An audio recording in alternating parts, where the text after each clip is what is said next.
Hello, Meepleverse. Welcome to Windy City Meeples podcast with your host Shane and Kyle. What you been playing lately, Kyle?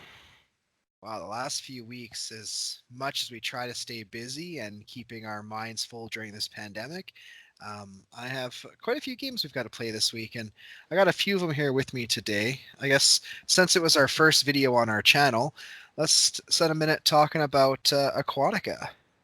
Oh, for sure. Let's dive into that one. All right, Pun intended. that's right.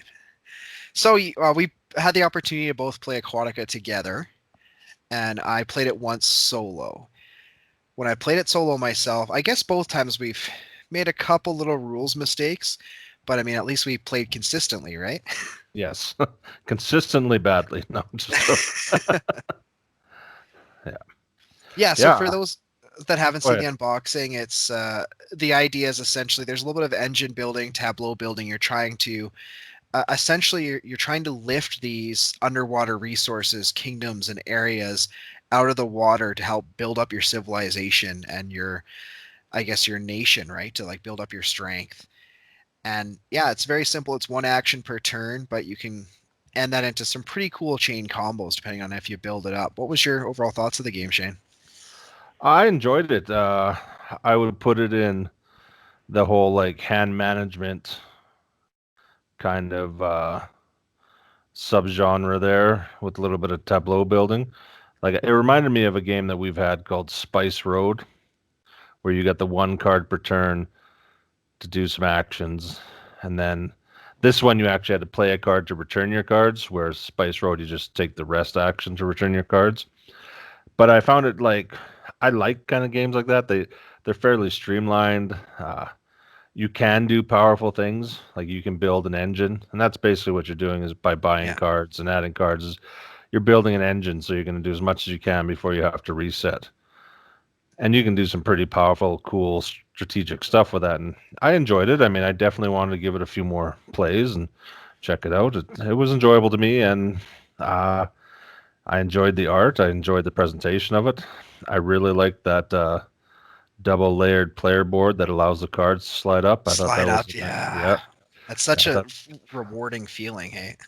and that they just bump to the top was like super sweet, so that you're not overshooting them and stuff and getting them lodged in there. Or I found the whole design was really nice and I really enjoyed it. I thought it was a pretty slick game. So Hmm. I guess my final thoughts on it is I definitely need to see it at higher player count because I will say my two player experience was so much better than my one player experience. The one player basically gives you so many turns to see how many points you can get, right? And we play the game. There's not a ton of player like take that mentality, but just having someone else competing for the same combos or strategies you want to do, like I really am excited to try the game at that 3 and 4 player count. And I know that's why my wife is excited to try herself as well. She was a little disappointed when she loved the idea of the sound of it. She's like, and then after, do you get to like look at your really cool city you built?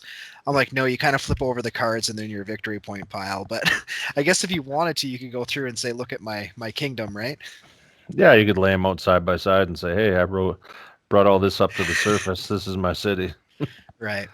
But yeah, All right. What game we want to talk about next that we've played in the last few weeks? uh, I've got a went down to visit my parents and got in a few games with them. So I don't know if you ever heard of this Quacks of Quedlinburg. I've mentioned it before, I think, but got in a few plays with that with them. I really, it's grown on me the game. I was never much of a bag guy, but I'm getting more of that where you draw stuff out of a bag, Mm, kind of push your luck. So it's grown on me. I know my wife likes it. My parents and seem to enjoy it. I did waiting still for the upgrades because I'm not a big fan of cardboard chits in a bag. I just find they get stuck and clumped together. Like they don't. It's not as free flowing as plastic pieces. So I have ordered the upgrade components from the Board Game Geek store there. I'm just waiting for them to come, and I think that'll make my enjoyment a little bit better too. Just I don't know, something about the clacking of the plastic in the bag makes it more appealing to me.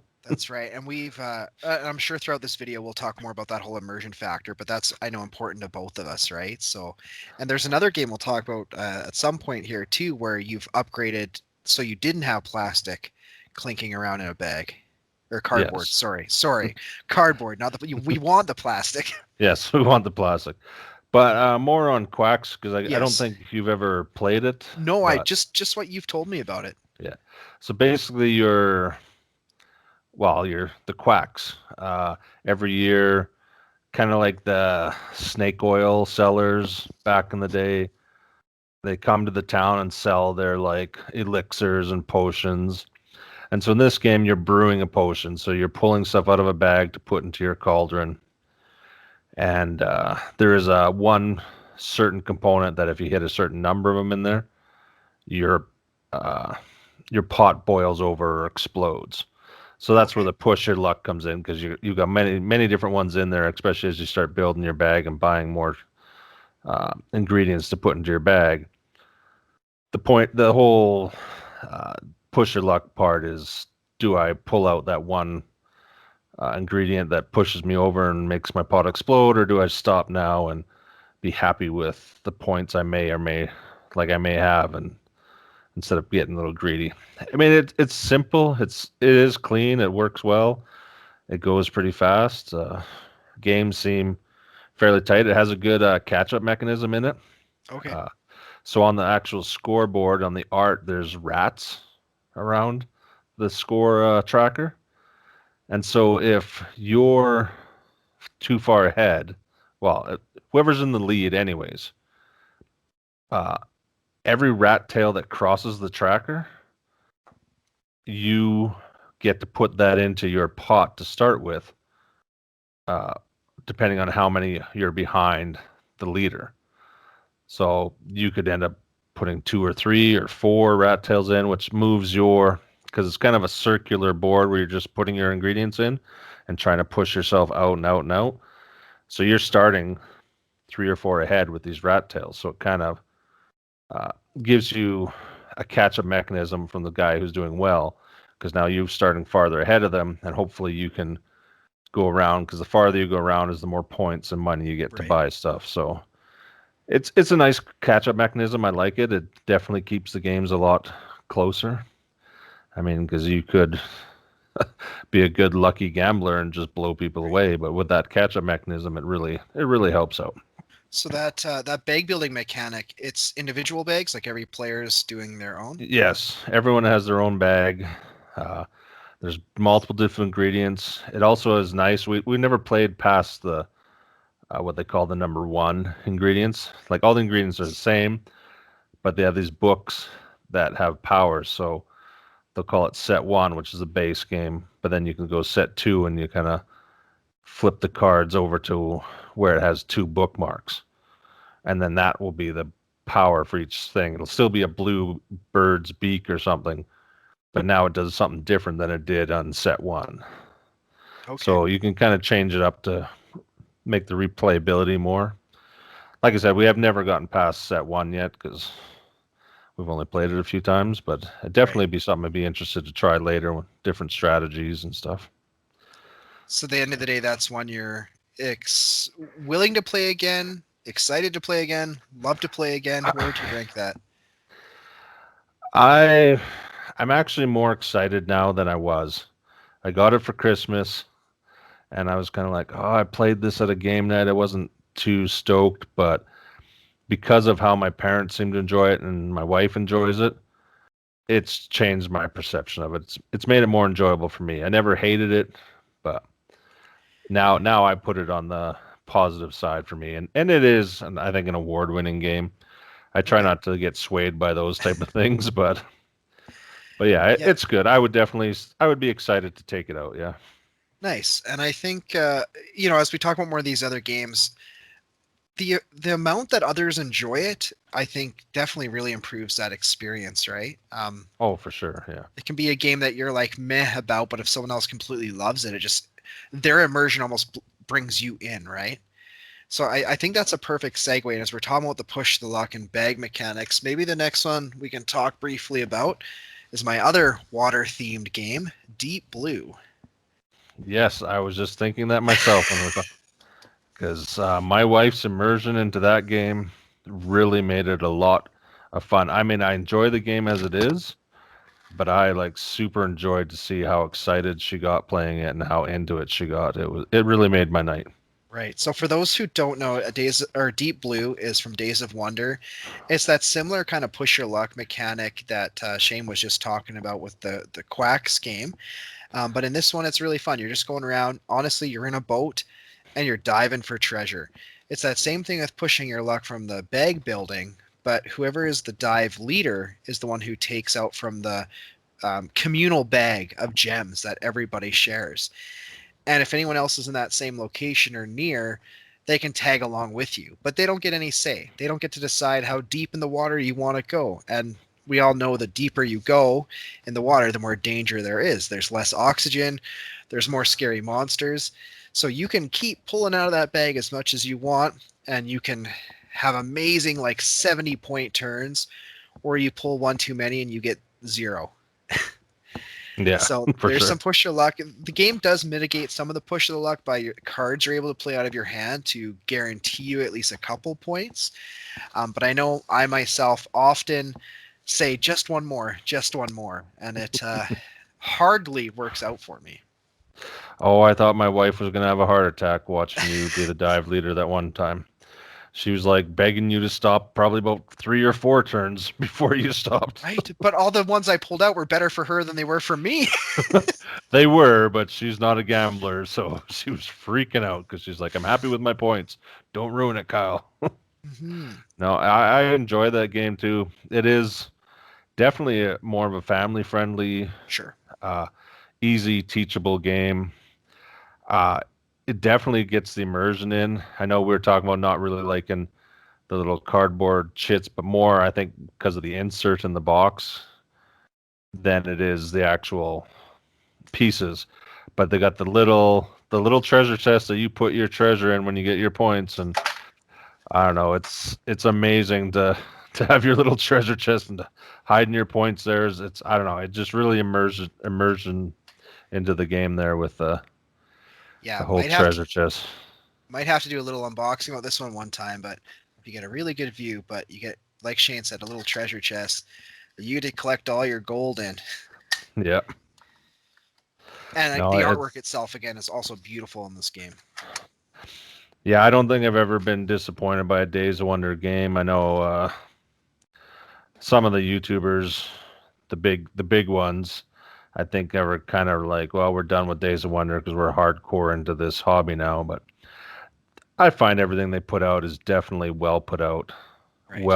well drawn, well thought out, and is very easy to teach. So Well, I will say, Shane, and if it was just me, yourself, and I don't know, one of our other friends that are a bit more heavy into the strategy games, that's probably not going to be the game I recommend to play.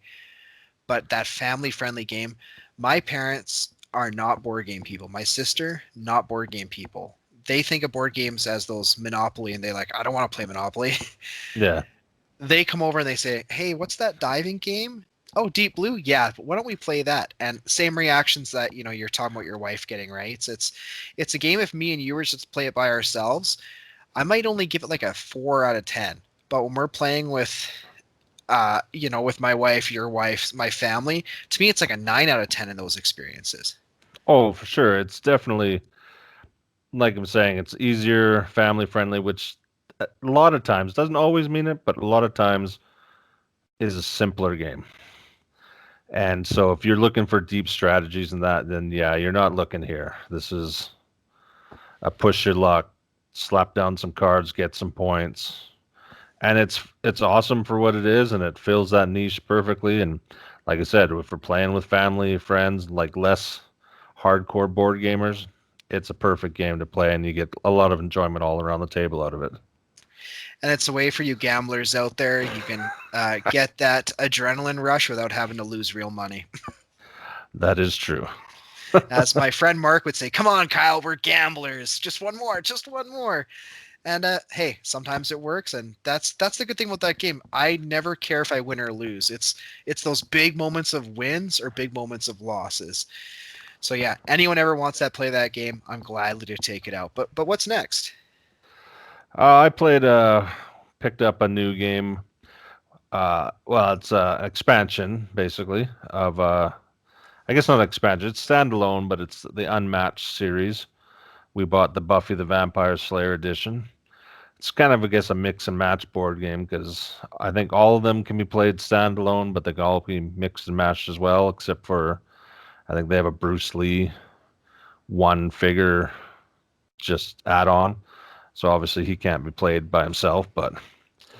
but so I played a couple with my wife, and it's a dueling skirmish kind of board game where you got your hero and sidekick from the Buffyverse attacking each other.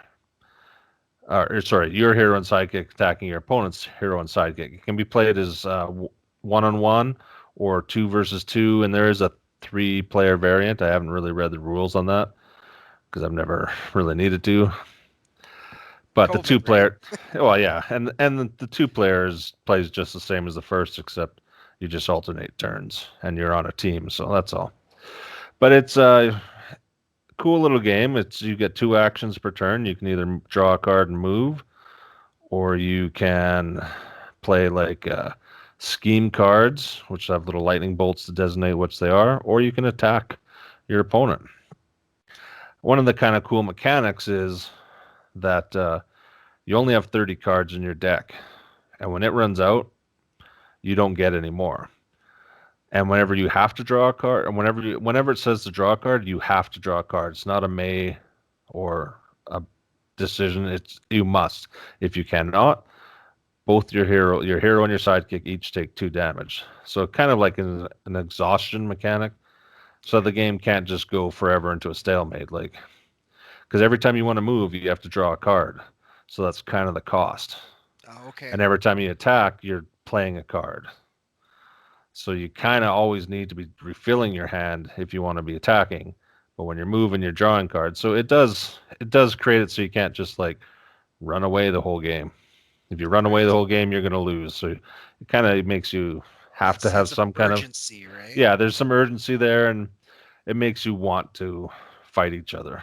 And I mean, it's definitely for those type of games. I would say on the simpler side as well. There can be some deep strategy in the cards, I guess, if you can not get them messed up by a card that cancels all of your card effects. But I really enjoyed it. I don't know. I think the jury's out on my wife. I think she's okay with it, but I don't think if she wants a night of board gaming, I don't think that'll be on the top of her list. But maybe if we're like, hey, we got an hour, do you want to play something?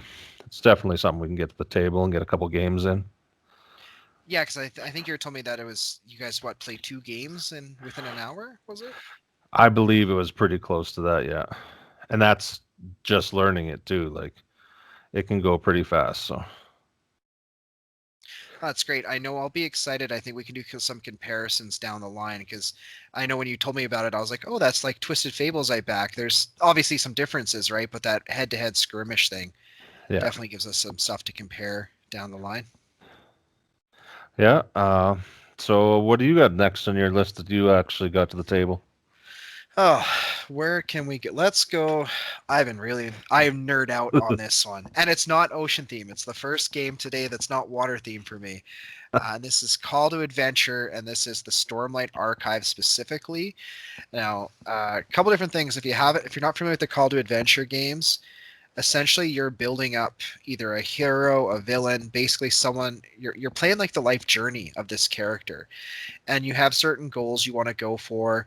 There's a little bit of like set collection, and to me the art style is just a beautiful game too. Specifically the Stormlight Archive, though, it's the Brandon Sanderson book series, so all the cards are kind of themed after that. And I'm not a book reader, and the Stormlight Archive is probably the only series of books I've read in the last like 10 years of my life. So really loving this. The really cool thing is at the end of the day, yes, you win the game by getting the victory points, but it gives you a little option to share your story with everyone. You know, what did your character go through, the trials, the tribulations? And I think that's my wife's favorite part. When we played it by ourselves, I think we're done the game, tallied up our scores, and we're like 15 minutes just talking about the journeys of our characters. And I do think if you're ever to like need to make a character for an RPG, or maybe your next Dungeons and Dragons character, like play a game of Call to Adventure and base your character off of that. Yeah, I played that game with you one time, and I enjoyed it. I mean, I own the original Call to Adventure, It's and right behind you, actually. actually, it is. It's right up on the shelf behind me, and it is, like you said, it is just it's a sweet little build your own character's life game. It's neat that when you have to challenge an event or something to get it in to either succeed or fail it to put it into your tableau of cards telling your story. Instead of like dice or something, you're chucking runes, like two-sided little runes, kind of like the throw the bones in the old days, the Vikings and stuff. So I thought it was a neat mechanic. It's a definitely a different spin on the whole rolling dice thing, but I enjoyed it. I thought it was fresh, and I too enjoy games like Role Player and Call to Adventure, where it's really not the adventure you're going, you're just creating the character. And then maybe one day down the road you have the adventure. But it's nice to get that origin story. That's right. And it's another one of those lighter games. This is one I feel comfortable. You taught it to me and my wife in like under 5 minutes, I want to say. It was very, and we had to look up maybe one thing in the rule book. So it's Yeah. very quick, very easy to pick up.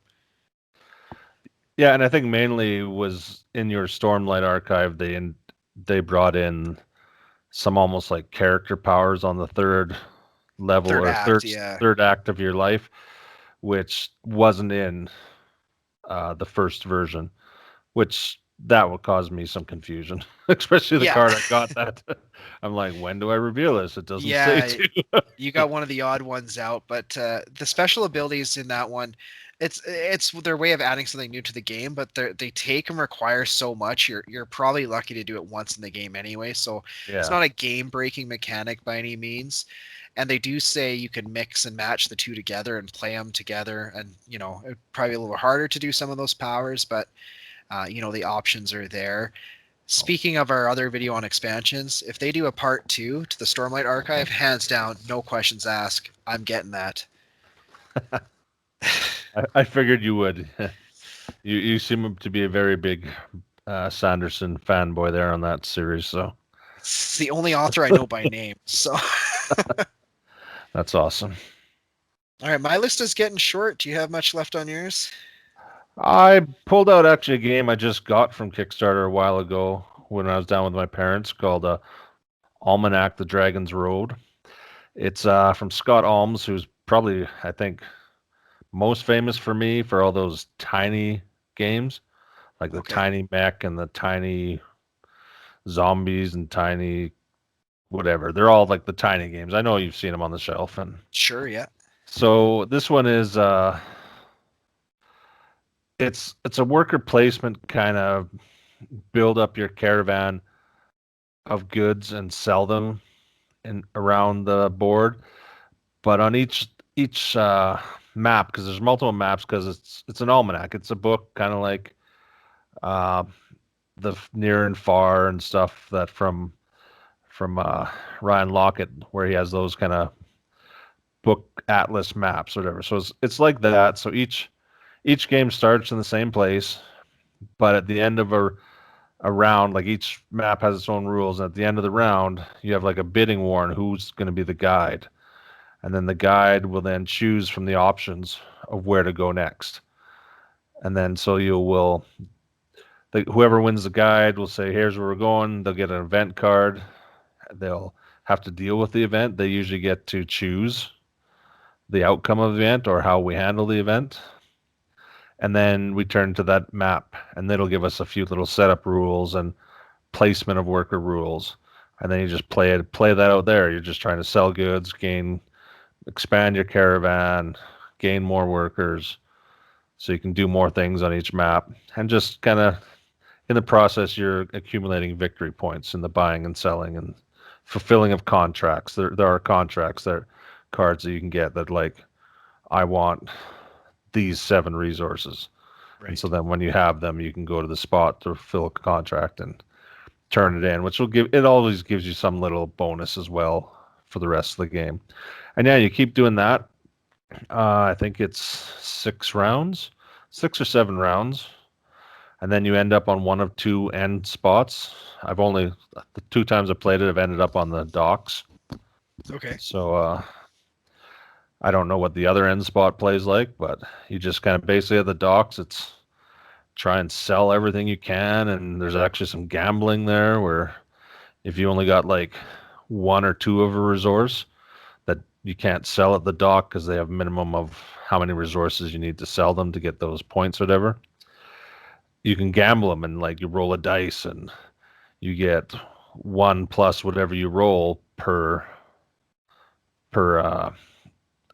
item you're trying to sell. So if you're selling like say the blue fish or whatever, and you roll a 4, you get $5 per fish you sell. Okay. So it's a nice way just to kind of like dump your caravan off, try and maximize your points at the end of the game, and then yeah, you just count them all up, and the winners, like most games, the winner's the one with the most points. Yeah, I think that's one that I actually, from your collection, one I really want to try myself because it does sound like there's a lot of similarities to another Kickstarter game I've dove into called Merchants of the Dark Road. And there's a lot of overlap. But what you said, obviously, there's some uniqueness to the game. One thing that I thought was interesting about that game was it's not just victory points for the winner. There's two things you're trying to collect. One is fame, which is basically your victory points, and the other is your money. But when you go to the final scoring, whatever's less is what's your final score. So your victory points versus your money. So it kind of switches it up a little bit from your standard scoring method. I actually played a game with a scoring. I'm trying to think what game it is. I think it's called Crown of Amara, Okay. where it's the same kind of thing where you have two score markers on a track, but your score at the end of the game is the lower of the two. So it Yeah. kind of forces you to try to balance it where you're doing them both. So you're trying to keep them both close to each other instead of like going like on your example would be going like hog wild on fame but not worrying about money. You kind of Yeah. want to Everyone balance knows you, that. but you got no place to stay. Yeah.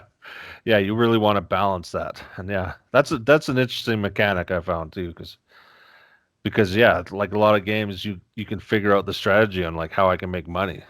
Yes. But then if you're like, oh, but I got to balance that out by wasting, not wasting, but in your head, if you're a money guy, you're like, oh, I got to waste time on fame. But you need the fame because if you don't, you're not winning. Right. Like it's a neat thing because it creates something else to think about while you're doing it instead of just amassing the most wealth like Yeah. most games. And I think that maybe that's something that's more of mine and your style where we maybe want things a little bit more heavy where there's more things to go for, like, and again, that doesn't have to make a game super complicated, but it is not just that one who's got the most points at the end, right? Like it does switch it up. But I'll be excited to compare those two games anyway. I mean, Merchants of the Dark Road, it's a Kickstarter, so it could be 6 months, could be 2 years, right? But Yeah. I think we'll get Almanac to the table before we get that one. yes. I'll make sure Here's we do. hoping. That's right. Yeah. Yeah, yeah. So I think if we keep going down the list, I guess I'll go next. I won't talk about this one that much because I do want to do its own dedicated video. But me and my wife did get a chance to play Sleeping Gods. Put it there for a second. Um, there's a whole lot to this game. It's a Red Ravens game, Ryan Lockett. It's got that almanac, that storytelling, and yeah, whole lot to unpack here. All I can say is we're about 30% through. There's a story deck that you go through, essentially, or sorry, an event deck you go through 3 times before you hit the conclusion. And there's no necessarily end of the round. You can kind of save whenever you want, which is cool and also frustrating because it makes you not want to ever end because it's just like an open book. But Yeah. it is cool that if you get interrupted or you have a surprise visitor, you can just kind of save it where it is. It was super fun. A lot of those scale building kind of stuff. The world's beautiful. The challenges are there. This one is much harder than anticipated, though. Holy. Within a couple, I think within the first week I had it, actually, Ryan Lockett set out a backer to all the Kickstarters talking about how to play the game on easy mode. Because normal was tearing people to shreds. And we got through the first section, and we just finally flipped over the map page. So we just flipped the map page, and we're 33% done the game. And I think there's something like 20 plus map pages. So there's a whole lot of world to explore. But he also says the first map page is the easiest, and we barely got through that. We are playing we're on normal. We're not on easy. Yeah. But I'm starting to think if we fail miserably, we might have to try easy next time. But I probably will be doing this a much more deep dive into this game again with that diving theme, because there's just I could talk about this for a long time. But yeah, me and my wife are loving it so far. Again, we're building up that story as we go. And if you like Ryan Lockett games, then this is like a sure thing. I think it's number 3 on Board Game Geek right now. It was number 1 for a few weeks, so a lot of people know about this game. Oh, for sure. Yeah. Ryan Lockett has made himself a great name in this industry, I think. Even just being how amazing he is at handling all the duties of it, but he puts out solid games. So Yeah, did you? I know this is super off topic, but did you see there's a documentary about him coming up? I think I did see that. What is there a Kickstarter for it? Yeah, I don't know all the Okay. details, but it's a Kickstarter, and I think it's gonna cover the process of him on the next game he's working on. But Yeah. I think it's also gonna tell like his story a little bit, because I know, I mean, as any person out there that ever might have a dream of building a video game, like this is the guy you want to look up to, right? Like, Yeah. Well, hopefully it's a board game because that's what we're talking about. that's right. Yes. Just bugging you, but Oh, no worries. so yeah, I haven't played much more. I did also when I was down at my parents. Yeah, I torture my parents and make them play everything. I brought out Clans of Caledonia, which is I would call it an economic game. I don't tend to go look and read all the mechanics, I guess, that on BGG. I probably should do that more so I seem more knowledgeable. But I would call it an economic game. You we played without the clans because I could see I was losing my parents explaining the rules to them. So the clans just basically give you kind of a power or ability that aids you. And in my head, it kind of like guides how you want to manage your resources too. But it was overwhelming them. So we played without the clans, but still a good game where you're building stuff on a map, and then there's always after everybody does all the stuff they can for building, there's like a production phase, and you get resources, and you're trying to fulfill contracts. And there's a market, so like say, hey, I can't make cheese, I can go buy cheese, and the market fluctuates. Like if I buy 2 cheese, then the value of cheese uh drops too. That's how it goes. Yeah, when you buy it, it drops. For Okay. every point, every amount you buy it, it drops until there is a bottom out. But for everyone you sell, it goes up.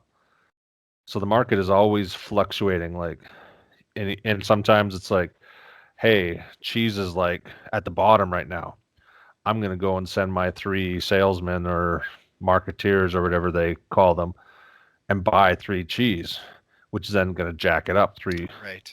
3 spots, which could then make it like say it was at $3 now, or £3 now, it's at £6, and then you kind of hoop the person who needed cheese. But I mean, it's a way that you can make some more money and get more resources and fulfill more contracts. I mean, it is kind of neat that as you fulfill contracts, there's some stuff that you never actually get, like tobacco, cotton.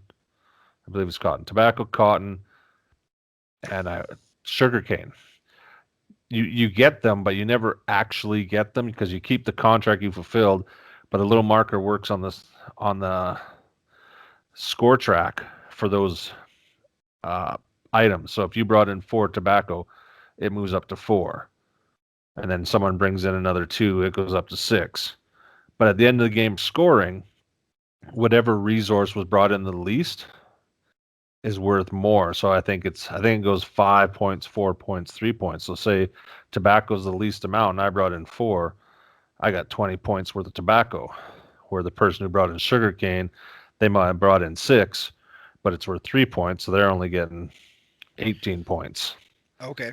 So it's kind of neat that way, so that you kind of want to.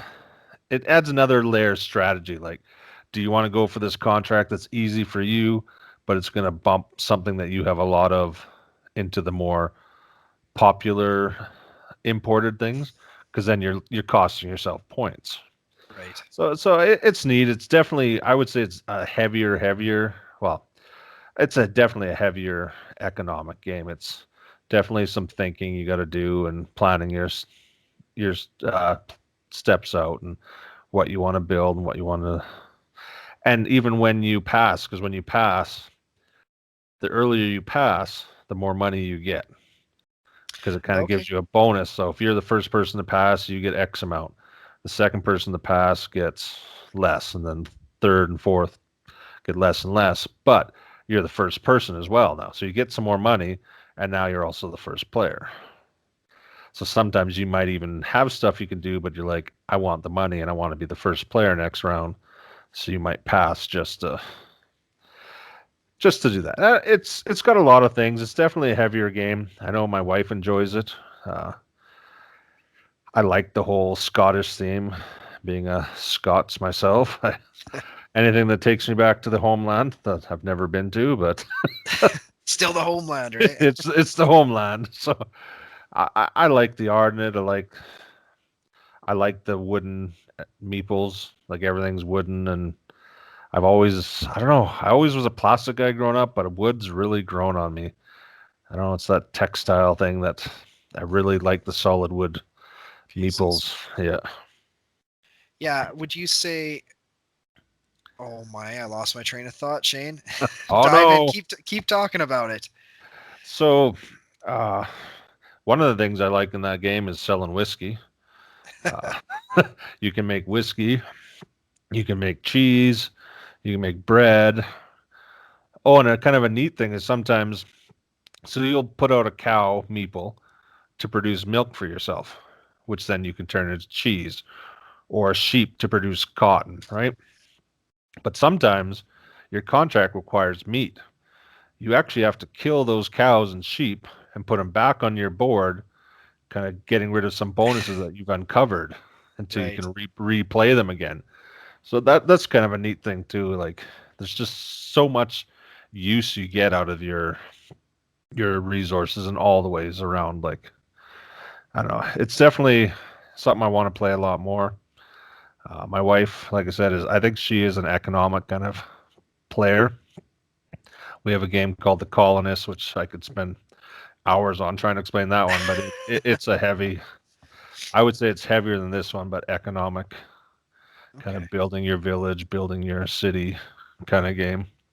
Yeah. So what I was thinking of, my thought came back to me was it really sounds like you're almost solving. There's a bunch of little puzzles you're putting together, right? Like trying to find your management, like you said, the economic side of it.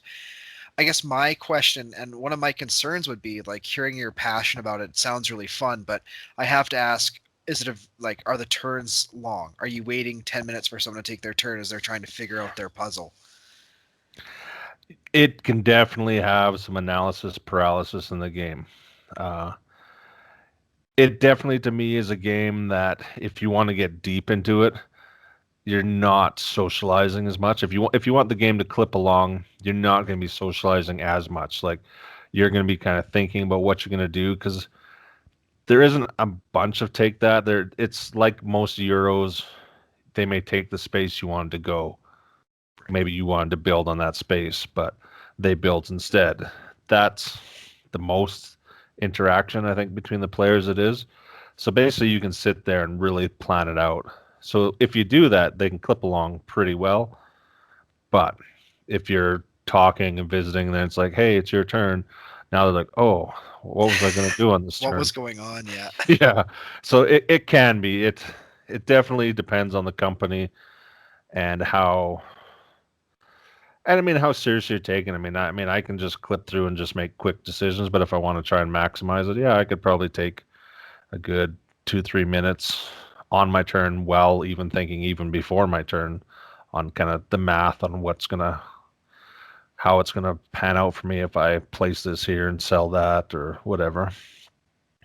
It can be long. I will say almost any economic game will be long, but it's the players you play with, like with the Colonists that I was talking about. My wife and I have played through in an afternoon. I, I'm trying to think, is there 3 ages or 4 ages you basically go through in the game? There's definitely three, but I'm feeling like there's four for some reason. But I know at our local game store, on the game nights they used to have, that was the owner's favorite game for a while, and they could never get out of the first stage. Like I would play 2 or 3 games with other people, and they'd still be in the first stage Wow. because because our good friend there who runs that store, he he's a thinker. He's very good at these games, but he definitely plots out his turn and takes a good long time thinking about it. Yeah, Yeah, I mean, I was gonna say that's almost a whole nother topic on how long turns taking and the processing and yeah. people doing things in the background. But hey, we have lots of other nights to talk about that kind of stuff. As far as I guess games go, I do have another one I can share. Sure. I just wanted to actually, Oh when we're yeah. talking about the turns, going back way back to the Quacks of Quedlinburg, that's a game you're playing at the same time. Like when you guys go to draw, Oh, you're all drawing at the same time. I think on the last round, they asked that you draw together so that, I mean, I guess if you're like a hardcore Hawk gamer, you can kind of look at everybody's boards and try to decide what you should draw and not draw. So that's why they force you to draw together until you decide to stop. okay. But other than that, it's basically played simultaneously. I mean, maybe you bust or stop before someone else, but it's only like seconds, maybe 30 seconds tops. And then you just go a quick little scoring and then reset it and back into drawing from your bag. So that one is good Nice. that way. Simultaneous turns are sometimes really nice. Yes, yeah, it can speed it up for sure. But then Yeah. you got to make sure you trust the people you play with. Which, if you're choosing to play with those people, hopefully you do trust them. If you got to cheat at board games, I mean, I'm wondering what's lacking in your life that you have to Right. cheat at at a game, that you have to be that good and beat everybody that you're willing to cheat. Like, but that's another topic as well. Yes. So yeah, I don't know what you got left on your list. I really only have the one, and that's the I one we will. learned. Oh, you got one there. Yep. I did I see a do. picture of that. So this one's Dream Home, and it's another one that's 8 plus. What I thought was really interesting about this game is essentially your interior designers and you're trying to rearrange rooms in your house to get the most points, which essentially in the rulebook they say it's the value of the house, right? Like how much the house is worth, right? And you want a nice looking house. Um, and essentially you do that by set collection. So you need so many points to have like a living. If you have 3 living room cards, it's worth 9 points. 2 living room cards are worth 4 points. 1 living room card is worth 1 point, right? So Yeah. you're trying to get this like right balance. And it's kind of cool at the same point because there's a couple cards with abilities. When you do draft or when you have a turn, essentially you'll have cards laid out in front of you, and there's bedrooms attached to it, but they're in 2 by 2 columns, and the top card will always be a roof piece or some kind of decor or special ability. There's cards in there that let you rearrange a room that's on your board with something in the discard pile, which is a really strong ability. But it's interesting too, just because the way you're trying to gather up the points, yes, you can build up those rooms, but there's also stuff where it's like you want all your roof tiles to be the same color, which sounds like a simple thing, but when you grab a roof tile, you put it face down and you can never look at it again. Not that much to remember, but if you're really busy and you start thinking about, you're like, well, how do I get the most points out of this and that and that?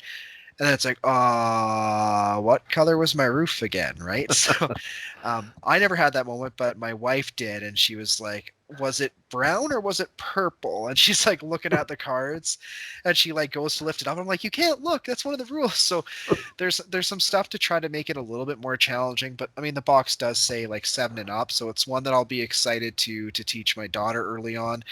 And we had a lot of fun. We come up with stories to why these rooms are in our house.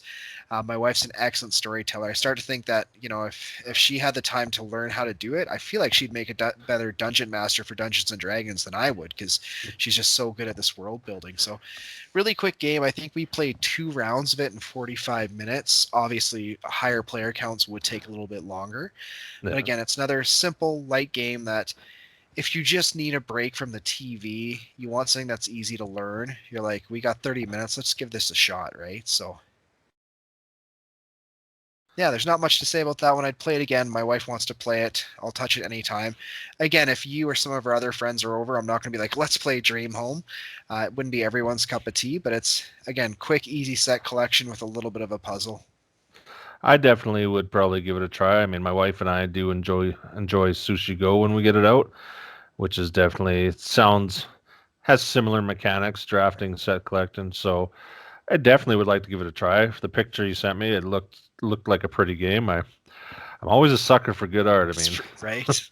I don't know why anyone doesn't do good art in their games. So But I was, yeah, right. And then I was thinking, one of the reasons I picked it up is because my wife's always playing this like interior decorating game on her phone, and I was like, I always, I wouldn't say force her to play board games, but I always encourage we should play board games. So I try to find something that fits her, interests and ideas more, and that's why I found this game, and it's by like the publisher Rebel, and which was okay. interesting because I was like, what else do they do? And they had a game called Blossoms where it's about making a flower bouquet. And I'm like, okay, kind of fits this dream home kind of lighter motif. Yeah. And then I seen at the top of their list was Nemesis. And I don't know if you're familiar with that one, Shane, but it's that like science I've seen it. fiction. It's basically like Alien, and you're trying to like survive on this thing. It's dark. You can die. Like you can betray other players. And so it was just interesting to see a very wide range from this publisher and their website. No, that's good. It's good to be diverse. Yes. So yeah, the only other game that I have logged in here is Everdell, which we played as couples there. And I mean, I've loved the game. My wife loves the game, and I'm more interested in hearing your reactions. I know you enjoyed it the one time you played it here, but want to know how your wife and that took it afterwards. I mean, I know she looked a little tired from a long day with the baby, but she seemed to enjoy herself.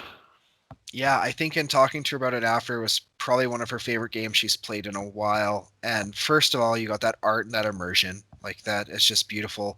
Anything with like little critters and like cute like little animals, she loves it. And I think I'm starting to narrow down that her favorite game mechanic is like building almost like not necessarily a tableau, but like building a city, building a community, like kind of having a story almost in front of you, right? So Yeah. we got to do that with Dream Home. We got to do that with Call to Adventure. And in Everdale, she's like, I started with this school and then, it branched out into this and then this, right? And Yeah. then she's excited to play it again because she knows to maybe pay a little bit more attention to some of those extra victory point conditions. Because again, and the same thing the first time I played it was it's not it's not intimidating in the fact that it's hard to learn, but there's just a lot potentially going on. So it's easy to miss one or two of the smaller things, which is not going to take your enjoyment away. Both times I've played, I've totally forgot about some of those key words on the bonus victory point cards. I still had fun both times. So you kind of learn more things to pick up. I'm glad we did just start with the base game though, because I do think more expansions just a little bit harder to start off with. Yeah. But again, she talks about and I talk about and we all talk about those deluxe components of the game, that immersion. I know we had a conversation afterwards, and it's like if everything was just in red and yellow and purple cubes, it probably wouldn't have the same feel.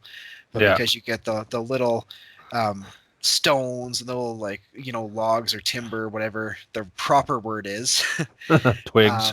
twigs. Yes, that is just it's just so fun and it's so tactile and rewarding. I remember me and her both ended the game and we didn't win. Actually, your wife was the one that just destroyed us. But we're looking down. I'm like, but we have so many twigs and stone and pebbles. Like, how do we not win with it? Like, just so many leftover resources. And so it leaves you almost like I bet you. Obviously, it's totally different because we have the daughter and we can't really play games until 8 o'clock. But if we would have played that at like 1 o'clock in the afternoon, I almost guarantee you she would be like, "Let's run it back. Let's go again." Like Yeah. I got to, I know this. I have an idea, or I got new things I want to try. So that one, like, I don't know. Recommendations would go through the roof on that. Like, is it the most challenging, complex game you'll ever play? No. Like, it's not going to be ones that like me, you, and some of our other more super strategic friends are going to pop out. But to me, it fits like a nice niche in the middle where I don't feel bored by it. There's still a puzzle for me. There's still lots of strategy, and but everyone else can enjoy it while at the same time, again, that eye appealingness is just off the charts. And the randomness of how the cards are coming out. And there is other little packs and stuff you can put in. I mean, even in the box I had, there is another little mini expansion of cards. Plus, there's another way of, I think they're legendary cards that you can mix into it, where each person gets a legendary, I believe, critter and a construction that don't count Oh, towards your hand size, but they would replace stuff like the queen. I think is actually would then be gone because they actually have a named queen oh, and okay. stuff like that. So it's neat, and it changes up your strategies. It changes up your replayability of the game, and that's just in the core box the way it came. I mean, then like I said, I've got two big expansions, then the one that has like 3 or 4 modules that you can add in as well. But definitely, I would say it's high on our list.